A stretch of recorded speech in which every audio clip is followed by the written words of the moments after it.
인사 나누시죠. 예, 안녕하세요. 안녕하세요. 최평구 회계사입니다. 예, 박예인 노무사입니다. 반갑습니다. 오늘은 2021년 새해를 맞이했죠. 신춘년 새해 네, 반갑습니다. 네, 반갑습니다. 한 살 더 드셨네요. 충격? 네? 뭐라고요?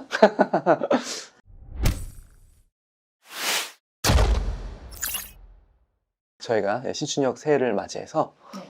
새롭게 바뀐 노무 관련 규정들을 좀 알아보는 시간을 갖겠습니다. 가장 먼저 드는 생각은 매년 최저임금이 바뀌잖아요. 맞죠, 그래서 맞죠. 2021년에 새로운 최저임금 금액은 얼마인지 궁금하네요. 예, 8,720원입니다. 시간당 8,720원. 네. 작년 대비 인상률이 되게 좀 낮아진 것 같아요. 네, 많이 낮아졌죠. 1.5% 정도. 사실 저는 작년에 네. 동결될 거라고 생각했었거든요. 아. 그런데 올라서 제가 매년 이렇게 동기들하고 내기를 하는데 네. 또 졌습니다. 그래요. 약간 산업 전반적인 분위기가 네. 과도한 인상 때문에 2020년 기준으로는 그렇죠. 그거에 대한 경제적인 부분에 부담이 생겼다. 예. 이런 여론이 있었는데 사실 최저한으로 인상하는 걸로 결론이 난 거네요. 그럼 8,720원 네. 기준으로 월급으로 환산하면 이게 어느 정도 될까요? 예, 월급으로 환산한다라고 하면 22,480원. 간혹 이제 나는 그냥 월급으로 줄게라고 하시는 네. 분들이 있으시잖아요. 네, 그렇기 네. 때문에 대충 한 183만 원 이상은 주셔야 된다. 183만 원 이상은 네. 지급해야 된다. 이게 이제 자영업자 또는 소기업을 운영하는 사장님들이 아셔야 될 최저임금 월급 기준의 금액입니다. 183만 원. 그 다음으로 바뀐 사항이 아무래도 4대 보험? 예, 그렇죠, 근데 그렇죠. 4대 보험 중에 바뀐 항목들이 뭐가 있을까요? 예, 우리가 요율에 따라서 다 사대보험을 내게 되잖아요. 네. 근데 고용, 산재, 그다음에 국민연금은 그대로인데요. 네. 건강보험 요율이 변경이 됐습니다. 작년에 비해서 건강보험 요율이 좀 높아져가지고요. 올해는 6.86%, 6.86 몇 프로 인상된 거예요? 2.89%. 그럼 만약에 월급이 안 오르면 건강보험 플러스 4대 보험 다른 것도 올랐다는 전제하에 월급이 줄어드는 거네요. 만약에? 예, 그렇죠. 왜냐하면 장기 네. 요양보험료도 10.25%에서 11.52%로 이렇게 올랐기 때문에 같이, 왜냐하면은 장기 요양보험료율은 건강보험 요율의 퍼센테이지로 오르는 그렇죠. 거기 때문에 같이 높아져가지고 우리가 실질적으로 받는 세후 금액 자체가 많이 줄어들었다라고 볼 수가 있죠. 4대 보험료율이 올랐다는 게 약간은 씁쓸한데 굉장히 아쉽죠. 왜냐하면은 우리가 사실 월급 대비해서 어느 정도 사대보험료를 떼나요? 하면 제가 대충 한 9% 정도라고 얘기하는데 점점 네. 10%에 다가가고 있는 그렇죠. 약간 이제 10% 정도라고 생각하시면 됩니다라고 이제 얘기를 한다라는 좀 굉장히 안타까운 상황에 이르렀습니다. 그러면 국민연금은 그대로죠? 네, 4.5% 그대로. 국민연금 그대로고 혹시 고용보험, 산재보험은 어떨까요? 고용하고 산재는 작년도 그대로입니다. 산재 같은 경우에는요, 산업에 따라서 계속 바뀌기 때문에요. 그렇죠. 올해가 변경이 될 수도 있겠지만 그거는 근로복지공단 홈페이지에 가셔가지고요, 본인의 산업 직접 들어가서 보셔야 됩니다. 그거는 워낙에 산업이 많기 때문에 여기서 각각 다 말씀드린다라고 하면 영상 길이가 한 3-4시간 정도? 그 정도까지는 아닐 것 같은데. 맞는데. 책 이만한데. 고용보험 같은 경우에는 예를 들어 매년 이게 동결이 됐다 아니면 인상이 됐다 그러한 정보를 이렇게 주기적으로 이렇게 공시하나요? 공단에서? 예. 만약에 오른다라고 하면 네. 미리 공지를 하게 됩니다. 그래서 재작년 같은 경우에는 네. 9월부터 올랐었거든요. 그래서 8월부터 9월까지 해서 이렇게 나누어지게 다르게 적용이 되기도 했었습니다. 그래서 만약에 오른다라고 하면 저희가 이렇게 또 동영상을 통해서 여러분들한테 말씀드리도록 할 테니까요. 그러면 2021년 1월 시점 기준으로는 아직 인상에 대한 공고는 없는 상황이다. 예, 그렇죠. 건강보험료율만 또 장기요양보험료율만 신경 쓰시면 된다.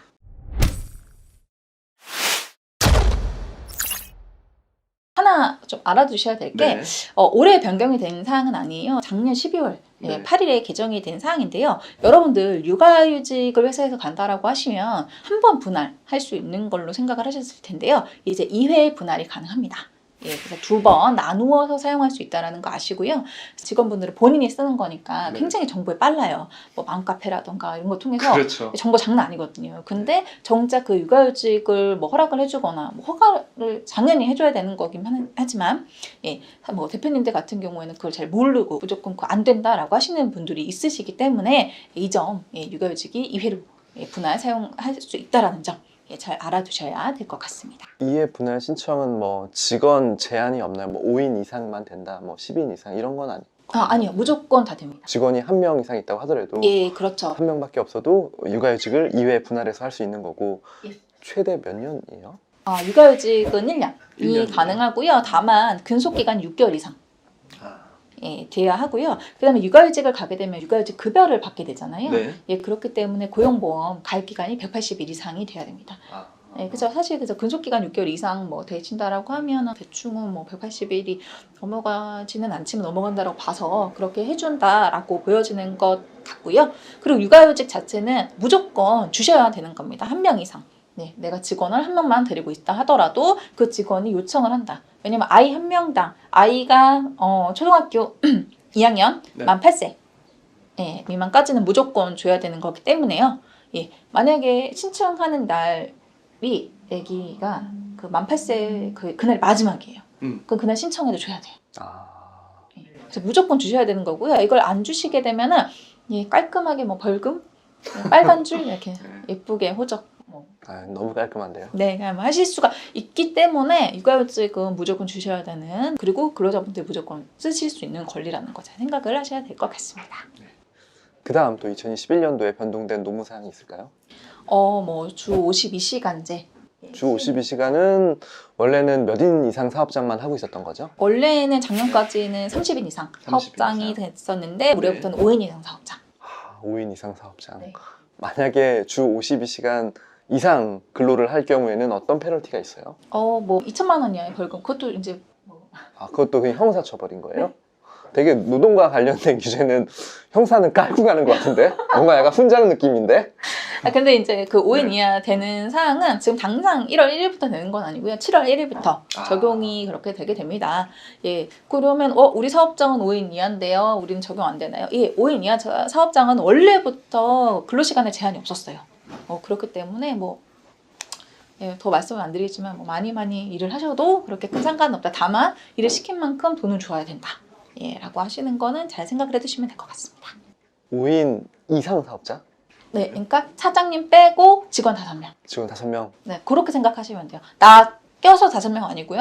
예, 대표님 빼고 5명. 등기 임원들은?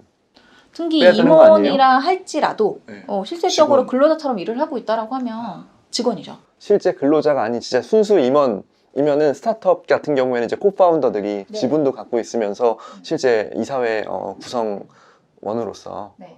등기이사면은 사실상 의사결정에 책임을 또 지고 결정을 하는 지위에 있는 분들이거든요. 네. 그런 분들은 배제해도 괜찮겠다. 아니요. 그거는 네. 여기서 딱 된다 안 된다라고 말씀드릴 수 없어요. 왜요? 왜냐하면 근로기준법이나 노동법 자체는 실질을 굉장히 중요하게 생각을 하기 때문에 네. 그분이 내가 여기에 등기이사고 여기에 뭐 의사결정을 하고 한다 할지라도 실질적으로는 여기 대빵은 완전 네. 대표님이에요.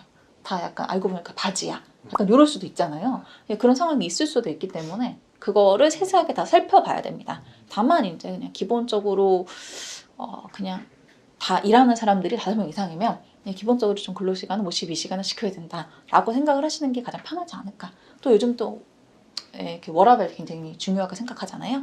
예, 그러니까 그런 회사를 만들어 가시는 게 어떨까라는 생각을 좀 근데 해봅니다. 현실적으로 이제 스타트업들이 이렇게 야근이 많고 특정 시점에 프로젝트성으로 일을 되게 인텐시브하게 강도 높게 하는 경우도 꽤 많기 때문에 그럴 경우에 그 근로자를 판단하는 부분에 있어서 아까 말씀드린 대로 같은 창업자의 멤버들은 실제로 지분도 있고 그들은 만약에 고용보험에 가입이 안 돼 있으면 네. 우선 당장 또 근로자로 카운트도 외관적으로는 안 되는 상황이잖아요. 지분도 있고 이사회 등기 임원이기도 하고 그런 경우에는 충분히 실질을 갖췄다고 볼 수도 있을 것 같아요. 어떠세요?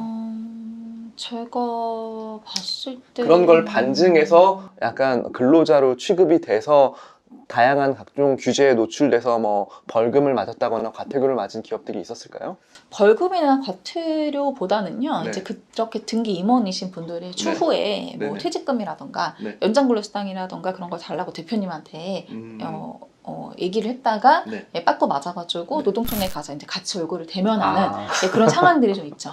예, 아, 그리고 뭔지 알 것 네, 같아요. 그래서 대표님이 이제 뒤통수가 네. 이렇게 약간 이렇게 시원하게 그거는 예, 제가 말씀드릴 수 있는 게, 그러니까 초반에는 실질적인 이제 임원이 맞고 예, 그 그렇죠. 같은 공동 창업자로서 역할을 기여하셨어요. 근데 이제 회사가 성장하다 보니까 그 공동 창업자 간에도 사실 이제 좀 이견이 있을 수 있고 아, 갈등이 맞아요. 있거든요. 그 다음에 후속 투자가 들어오면서 투자자들 안에서도 뭔가 그 기존의 창업자들에 대한 아레나를 다시 한번 규정하면서 저분에 대한 어떤 필요성 이런 측면이 되게 퀘스천이 생겼다. 그럴 경우에 이제 배제되는 경우가 있다 보니까 그렇게 배제됐을 때 그 공동 창업자는 갑자기 이제 근로자의 지위로 본인 스스로를 이제 권리를 보호하기 그렇죠. 위해서 예. 이제 약간 또 롤플레이가 바뀐 거죠. 역할이. 그래서 이제 고용노동청에 찾아가서 이런저런 얘기를 하게 되는 리스크가 있다. 아, 그거네요. 그럼요. 왜냐하면 정리하면 또 그렇습니다. 고용보험을 가입하지 않았다라고 해서 그분이 근로자가 아닌 건 아니고. 그렇죠. 네. 네. 본인이 또 주장하면 입증 책임은 또 사업주에 있다 보니까 아니 주장하는 아니에요? 사람은 이제 본인이 하는 거고, 그거는? 그럼 사업주는 이 사람이 근로자가 아니었다라는 거죠. 아니었다면 서로 또 서로 그렇죠. 이제 서로의 주장을 입증을 막 해야 되기 때문에 굉장히 크나큰 일이 있는 거죠. 그래서 또 아까 또 말씀하셨다시피 우리는 확실하게 5인 이상 사업장이다. 근데 말씀하셨던 것처럼 프로젝트나 이런 것들을 진행을 해서 52시간대를 못 지킬 것 같은데, 이걸 못 지킨다고 해서 내가 과연 이런 벌금형을 맞아야 되는 것인가 라고 하는 거에 대해서 굉장히 걱정이 되시는 대표님들 많이 있으실 텐데요. 그렇다라고 하면 유연근무제라고 하는 것들이 있습니다. 제가 다음 영상에서 다시 한번 유연근무제 관련해서 예전에 유연근무제 하지 않았어요, 영상? 했었나요? 근데 그 만약에 얘기 들었다라고 하면 탄력적 근무제라고 하는 것이 있어요. 네네. 예, 그래서 그거를 사용을 하시면 굉장히 좋을 것 같고요. 네. 원래 탄력적 근무제는 취업규칙 상에 있으면 2주, 아니면은 근로자 대표와 합의를 했을 때 3개월까지만 가능하게 돼 있는데요. 이제 지금 뭐 국회에 법안 상정이 돼 있는 건 6개월까지 또 근로자 합의로 네네. 넓게 할 수 있는 걸로 지금 되어 있고, 확실히 법으로 되어 있는 거는 아니지만 네. 그 제도를 이용하신다라고 하면 충분히 52시간제를 지켜가면서 또 예외적인 경우도 지켜가면서 다 그 틀 안에서 잘 뭐 하실 수 있지 않을까 라는 생각이 듭니다. 그러니까 52시간제에 대한 어떤 딱딱한 규제보다는 그거를 좀 우회할 수 있는 다른 어떤 규정들이 있다는 얘기인 거죠. 그렇죠. 그런 걸 활용해서 괜히 이제 철컹철컹 하시는 우려를 좀 덜어내실 수 있게 네. 사장님들이 좀 고민하시면 좋을 것 같습니다. 네네네, 맞습니다. 오늘 준비하신 내용 여기까지인가요? 예, 맞습니다. 제가 감사드리고요. 갑자기 말.